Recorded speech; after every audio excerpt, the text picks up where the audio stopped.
ভাইয়া, আজ মা থাকলে হেনা ও রিনার মতো আমাদেরকেও আগে করে খাওয়াতো, তাই না?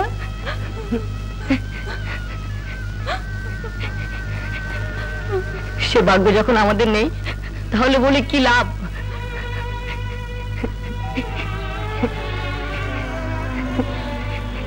চল। দাঁড়াও বাবারা, দাঁড়াও।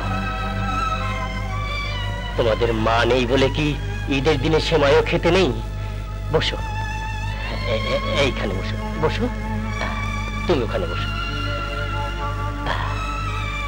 এইবার দুজনে সেমাই খাও। হ্যাঁ, আমি তোমাদের জন্য পানি নিয়ে আসি। চলে যাও না কিন্তু। আচ্ছা।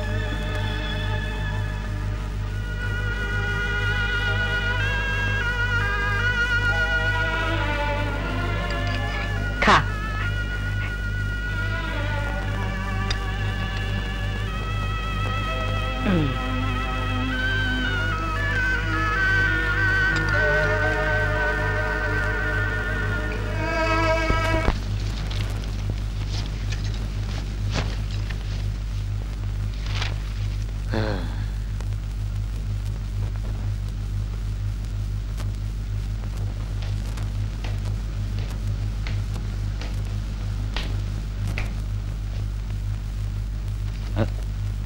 আচ্ছা, তুমি কেমন মানুষ গো?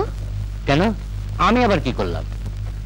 এতটুকু মাহারা দুটি ছেলেকে রেখে তুমি তোমার বন্ধুর বাড়িতে ঈদের পোলাও খেতে পারলে?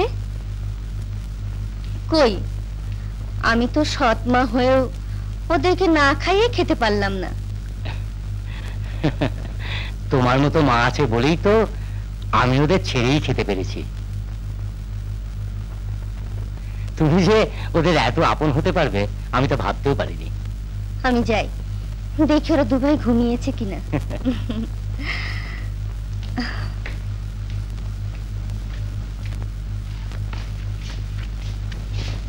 7, 8, 9, 10, 11, 12, 13, 14, 15, 16, 17, 18, 19, 20, 21, 22, 23, 24, 25, 26, 27, 28, 29, 30, 31, 32, কোথায় যাচ্ছিস তোরা?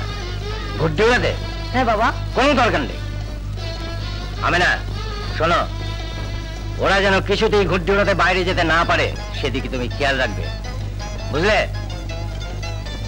সরকার সাহেব চলুন। জি চলুন।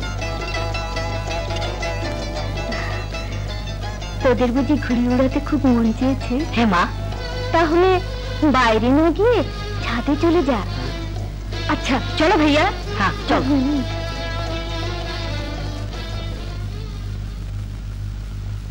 এ দুটো যদি ছাদ থেকে পড়ে মারা যায় তাহলে আমার মেয়ে দুটোর ভাগ্যেই হবে এই বাড়ির সব কিছু। বাতাস আছে? শোন, দুজনে এক ছাদে ঘুরে উড়ালে সুতো সুতো বেশ লেগে ছিঁড়ে যাবে। এক কাজ কর, তুই ওই ছাদে উড়া, আমি ছাদে উড়াই। আচ্ছা।